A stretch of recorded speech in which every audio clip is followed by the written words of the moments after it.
नमस्कार, मैं शंभू कुमार सिंह और आप देख रहे हैं नेशनल दस्तक। कोरोना वायरस से लेकर लॉकडाउन के आज 40 दिन हो चुके हैं और पूरे देश में जिस तरह से लगातार अ, जो खासकर अप्रवासी गरीब मजदूर हैं उनकी जो भुखमरी की हालत है वो जस की तस बनी हुई है। क्वारंटाइन सेंटर में खाने की कमी है वो जस की तस बनी हुई है। सड़कों पर एक तस्वीर वीडियो मैंने अपने ट्विटर अकाउंट पर शेयर किया है, नेशनल दस्तक के फेसबुक पेज पर भी है। एक महिला, वो सब यूट्यूब पर नहीं लगा सकते आप क्योंकि वो गाइडलाइंस के ख़िलाफ़ है। एक महिला अपने बच्चे को गोद में ली हुई है, एक हाथ में उसके सूटकेस है और वो सूरत से इलाहाबाद पैदल जा रही है। ये उसी देश में हो रहा है जिस देश में सेना के हेलीकॉप्टर के जरिए फूलों की बारिश कराई जा रही है अस्पतालों पर। ये उसी देश में हो रहा है जहां डॉक्टरों के पास पीपीई किट नहीं है। ये उसी देश में हो रहा है जहां सरकार की अगर आप खिलाफ़ कोई खबर चलाते हैं तो आपको गिरफ्तार कर लिया जाएगा। ये उसी देश में हो रहा है जहां हज़ारों लाखों लोग सड़कों पर पैदल चलने के लिए मजबूर हैं और वहां सेना का संसाधन का इस्तेमाल, पहले ताली थाली फिर मोमबत्ती और अब क्या डॉक्टर इससे सहमत हैं? क्या डॉक्टरों को लगता है कि ये हौसला अफजाई से सॉल्यूशन निकल रहा है? और इस समय कौन नहीं देश के साथ खड़ा है, कौन नहीं डॉक्टरों के साथ खड़ा है? तो सब कुछ क्या बोला जाए, मतलब हमें लगता है कि जो लोकतंत्र है वो अपनी अंतिम सांसें गिन रहा है और जो इस देश के हुक्मरान हैं वो नए नए तरकीब से आपकी कैपेबिलिटी चेक कर रहे हैं कि आप डर गए हैं या और डराने की ज़रूरत है। और वो ये भी दिखा रहे हैं आपको बीच बीच में कि सब कुछ उनके कंट्रोल में है। सेना के आज 5 जवान शहीद हुए हैं जम्मू कश्मीर में, वो भी ख़तरनाक है। और आज मीडिया फ्रीडम दिवस है, लेकिन अब मैं कहता हूं कि जो इवेंट मैनेजमेंट कवर कर रहे हैं वो नहीं। 2 तरह की मीडिया है भारत में, एक सोशल मीडिया है और एक टीवी अखबार है। टीवी अखबार जो है वो सरकार के साथ है, वो जनता के साथ नहीं है, गरीबों के साथ नहीं है, भुखमरी के साथ नहीं है। जैसे इस देश में जाति के हिसाब से लोग जो जो मनुवादी हैं, ब्राह्मणवादी हैं, जातिवादी हैं, वो सरकार के साथ हैं और जो विक्टिम हैं वो गरीब लोगों के साथ हैं। तो आपको तय करना है कि आप किसके साथ हैं। जब आप सोशल मीडिया पर आते हैं तो आपको पैदल चलती महिलाएं दिखती हैं। जब आप फेसबुक ट्विटर पर आते हैं तो वो सारी खबरें दिखती हैं जो आपके सरोकार की है, जो रोजी रोटी से जुड़ी है, जो पेट से जुड़ी है। जब आप टीवी अखबार देखते हैं तो आपको सिर्फ वहाँ सरकार का गुणगान लगता है। तो इस देश में हमेशा से पैरेलल 2 भारत की तरह चलते रहते हैं, जिसको लोग कहते थे पहले कि एक इंडिया है, एक भारत है।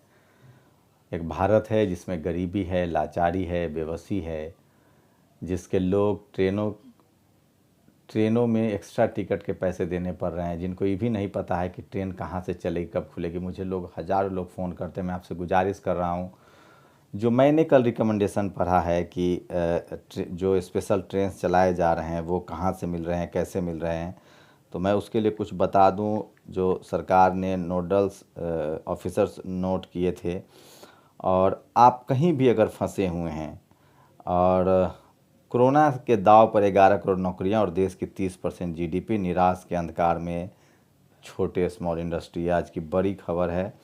24 घंटे में रिकॉर्ड 83 लोगों की मौत, एक दिन में सबसे ज़्यादा 2644 नए मामले हैं, पीड़ितों की संख्या 40,000 के करीब।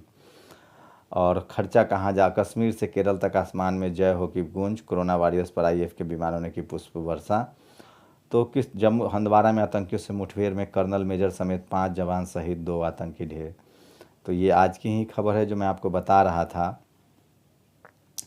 और जो मज़दूर है वो मजबूर है, जो अमीर है वो किस तरह से चीज़ें कर रहा है।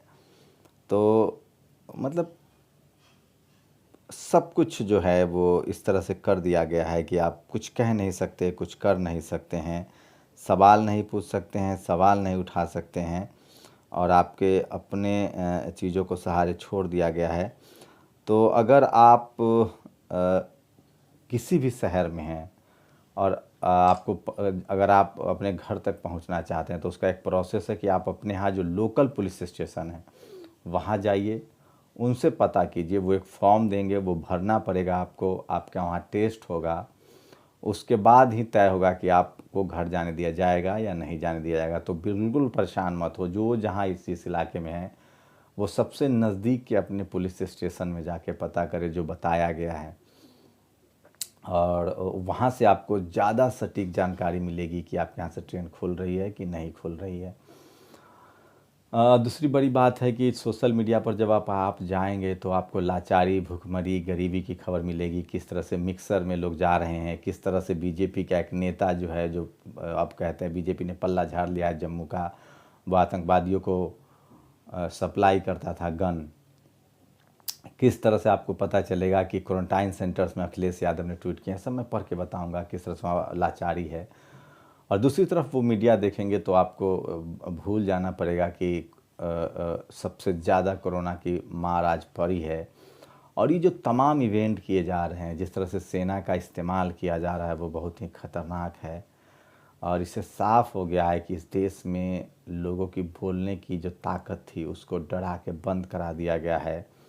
और सरकार आपको खाना नहीं दे सकती है, आपको दवाई नहीं दे सकती है, डॉक्टरों को पीपीई किट नहीं मुहैया कराए जा रहे हैं, जो लोग पैदल जा रहे हैं उनकी गाड़ियां नहीं हैं, लोगों को घरों में खाना नहीं दिया जा रहा है। क्या लगता है आपको, अगर लोगों को खाना दिया जा रहा होता तो वो बेचैन होते घर जाने के लिए?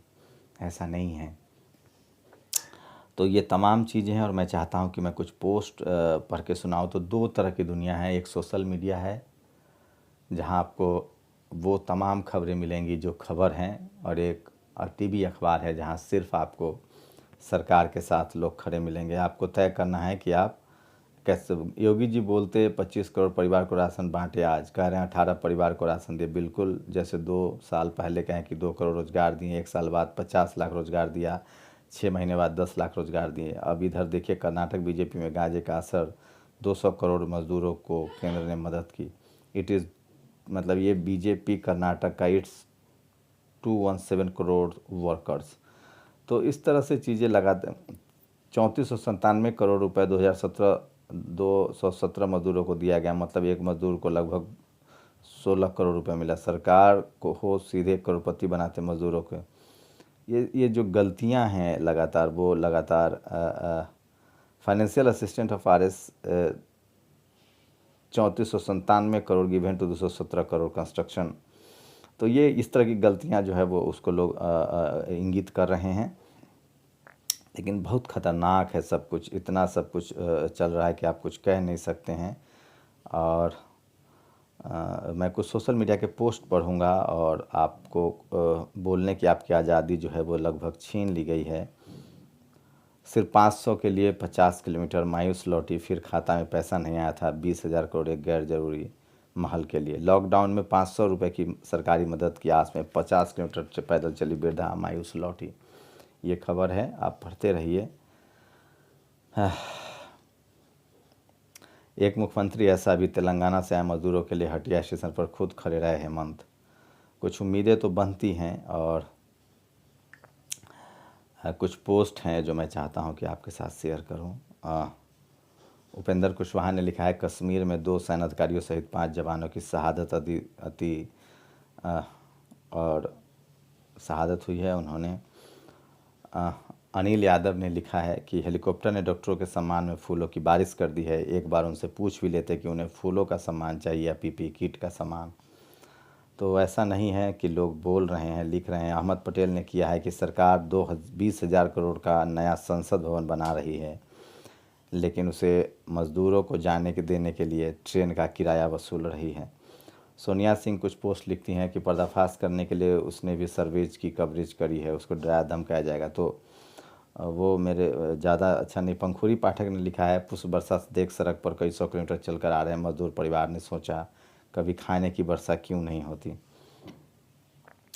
RSS के खिलाफ लगातार लोग ट्रेंड करा रहे हैं। जब आप RSS की आलोचना करो और फिर उसका बचाव करने वालों का सरनेम देखो, आपको पता लग जाएगा कि RSS किन लोगों का संगठन है। अखिलेश यादव ने, अब तो भाजपा के आहत समर्थक भी ये सोच रहे हैं कि अगर समाज के सबसे गरीब तबके से भी घर के भेजने के लिए पैसे न लेने थे तो PM केयर्स फंड में जो खरबों रुपए तमाम, तो लोग लिख रहे हैं, लोग बात कर रहे हैं।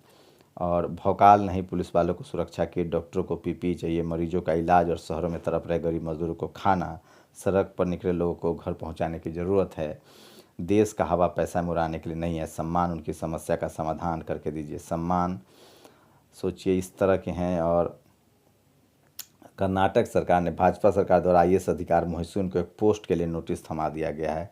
ये कितना जायज़ है? तो जहाँ से भी विरोध के तुम फूल बरसाओगे, तुम पर फूल बरसाएंगे। तुम पीपी किट समझना। आदि वत्सल ने कहा है, आप आरएसएस की आलोचना करो, उसका बचाव। सरकार गिराने वाले विधायकों के लिए चार्टर्ड विमान, मजदूरों को 40 दिन की कैद, 50 रुपये अतिरिक्त। डॉक्टर सोनू भारद्वाज लिखते हैं, क्या फालतूगिरी है यार, पुष्प वर्षा से कोरोना नहीं होगा क्या? तो एक और पोस्ट है जो मैं चाहता हूँ कि आपको बताऊं कि तुम मुझे इवेंट दो, मैं तुम्हें कवरेज दूंगा। इवेंट ही कर्म है, इवेंट ही धर्म है, इवेंट ही शासन, इवेंट ही प्रशासन, इवेंट ही अंतिम सत्य है, इवेंट ही हर मर्ज की दवा है। तो एक महिला की वीडियो जो है वो जारी हो रही है, जो सूरत से चली है, इलाहाबाद जाना है। उसके गोद में एक मासूम बच्चा है, उनके हाथ में एक ट्रॉली बैग है, और आप कल्पना नहीं कर सकते उस दर्द की, उस तकलीफ़ की।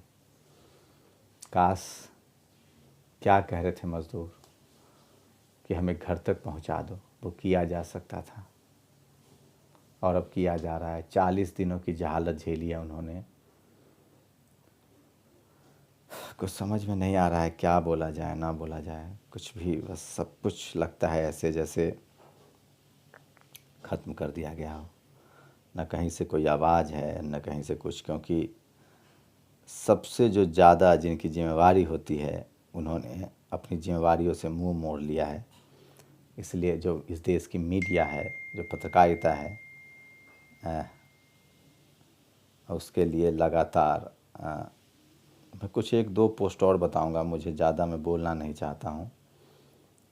किस तरह की चीज़ें हो रही हैं, आप खुद सेना को किस तरह से जोड़ा जा रहा है। सोचिए, सेना के पास इतना संसाधन है, हर घर में खाना पहुंच सकता है, हर आदमी को उसके गंतव्य तक पहुंचाया जा सकता है, लेकिन किस तरह से अपनी नाकामी छुपाने के लिए फिर से सेना का इस्तेमाल किया जा रहा है, और कहीं से कोई विरोध के स्वर नहीं उठ रहे हैं। वो सबसे ज़्यादा चिंताजनक है। और ये जो लगातार जो आइडेंटिटी की लड़ाई है, छद्म लड़ाई है, उसके मीडिया में बहुत ताकत होती है लोगों को जानकारी देने की और प्रबोधन करने की। भारत में सबसे अच्छी मीडिया फ्रीडम है। अनेक सर्वे ने भारत को नीचा दिखाने की कोशिश की, इसके जल्द पर्दाफाश करेंगे। सोनिया सिंह लिखती हैं, तुम मुझे इवेंट दो, मैं तुम्हें कवरेज दूंगा, इवेंट ही कर्म है। आगे लिखते हैं, सेना की मदद लेनी ही थी तो इतनी ही ऊर्जा संसाधन से लाखों फंसे लोगों को सुरक्षित उनके घरों तक पहुंचाने में मदद ली जा सकती थी। और जिस दिन 5 जवान शहीद हुए, ऐसी चीज़ों से बचा जा सकता था। कोरोना वॉरियर सुरक्षा से सुरक्षा उपकरण मंगाती है, बदले में उन्हें पीआर इवेंट दिया जाता है। On a day when we lost 5 soldiers. Corona warriors का सम्मान करना है तो उन्हें फूलों की नहीं, सुरक्षा की ज़रूरत है। दिल्ली में ही डॉक्टर नर्स के अलावा सीआरपीएफ पुलिस के जवान बीमार हो रहे हैं, उनकी मदद कीजिए। मीडिया आपको यह कर भी सच्चाई नहीं बताएगा, लेकिन ऐसे समय में बहुत कुछ करना था, फूल सबसे अंत में बरसाना था। कुछ लोग हैं जो इस बात को समझ रहे हैं, लिख रहे हैं, बोल रहे हैं, लेकिन एक विडंबना है कि इस देश में जिनकी नैतिक जिम्मेदारी थी, उन्होंने पल्ला झाड़ लिया है। जब कोरोना बढ़ ही रहा है, जब सरकारी अस्पतालों में डॉक्टरों की सुरक्षा नहीं हो पा रही है, नर्सों की सुरक्षा नहीं हो पा रही है, पुलिस जवानों की सुरक्षा नहीं हो पा रही, उसके बाद बीच बीच में इस तरह के इवेंट मैनेजमेंट किए जा रहे हैं। करोड़ों लोग लाचार हैं, भूख से, गरीब से तड़प रहे हैं। मैं आपसे गुजारिश करता हूं कि टीवी अखबार देखना बंद कीजिए, सोशल मीडिया पर आइए, आपकी समझ भी बढ़ेगी। आप वहाँ असली खबर है, वहाँ मोबाइल वाले कैमरे से वीडियो हैं, लाचार माँ का, लाचार लोगों के, गरीब लोगों के, भूख से मर रहे लोगों के, सरकार से सवाल पूछते लोगों के खबरें हैं। टीवी अखबार ने अपने आप को गिरवी रख दिया है। वो इवेंट करते हैं, ये उसकी कवर करते हैं, बदले में इनको पैसा मिलता है। लगता है कि हम सब एक ऐसे समय में रह रहे हैं जहां सवाल पूछना भी अब बगावत माना जा रहा है। आपको जेल में डालने की धमकी दी जा रही है, मारने की कोशिश की जा रही है। लेकिन क्या इससे उन तमाम लोग की समस्याओं का हल हो जाएगा? मैं फिर कह रहा हूँ, जो लोग आज सरकार के साथ हैं, कल वो भी सड़कों पर होंगे, क्योंकि जब घर में आग लगेगी तो घर आपके भी जद में आएंगे। इसलिए मैं कह रहा हूँ इस देश को बचाइए, डेमोक्रेसी को बचाइए। सरकारें आती जाती रहती हैं, नागरिक अधिकार, संविधान, डेमोक्रेसी और राष्ट्र सबसे ऊपर है। शुक्रिया।